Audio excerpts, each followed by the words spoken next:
For the context lang para sa video na ito, meron kasi akong customer na hindi na ibigay yung discount na gusto nila. Kaya hiningi sa akin ng customer yung number ng restaurant para matawagan nila at sila na mismo ang kakausap. Both parties naman yung nagkamali dahil si ma'am nailagay niya doon sa may food yung discount at yung details ng senior niya. Tapos yung mga crew naman hindi nabasa to dahil nakahalo nga to sa mga food request na dapat binabasa din nila kung ano yung food request. Senior yung kapal.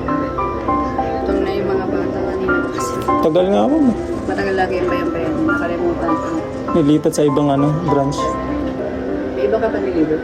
Isa pa. Saan banda? Bandang Malanday. Maganda. Tanong ko lang kung paano gagawin para pa masettle ko na sa'yo. Kasi baka sila yung magre-refer. Hello? Sige, ano mo na lang. Kasi, paano ba mangyayari? Kapag mali sila, ganun pa din naman eh, di ba? Sila din. Opo. Yes, ma'am. Oo.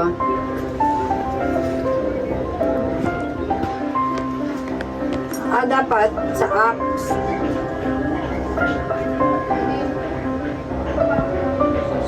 O kasi bakit nilagay dun sa information na ilagay sa notes to restaurant, no?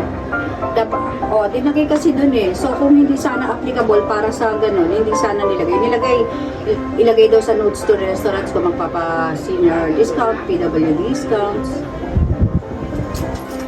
Oo, yun ang nalagay. Kaya nga ganun ang ginawa namin eh.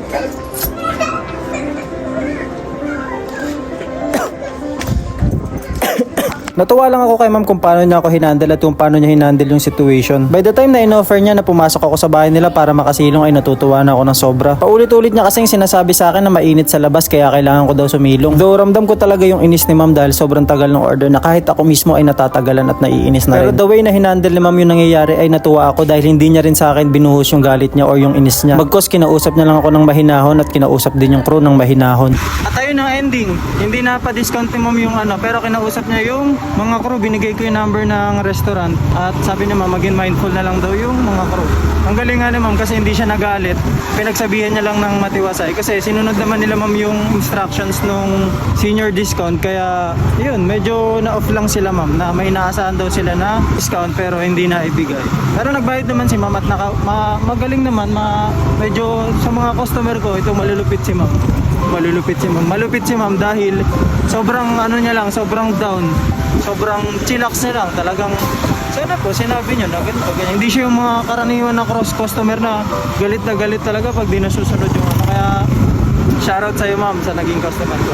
Kaya para sa mga mahal naming customer na makakapanood nito at makaka-order din sa amin, pwede nyo kami sigawan, bulyawan at pagalitan. Basta kakagatan namin ang inyong one piece chicken. Para sa mga customer namin na nagagalit dahil matagal yung order nila. Kami din po ay nagagalit sa crew dahil matagal po yung gawa nila. Joke lang po. Lahat naman po tayo ay naghahanap buhay lamang. Kayo ay nagre-react lang base lang din sa inyo na experience. Ganun lang din kami. Lahat naman ng crew ay may ginagawa lang din nila yung trabaho nila. Dire-diretsong voice over to dahil magti 3 minutes na. Salamat sa nanood. Joke lang lahat yun.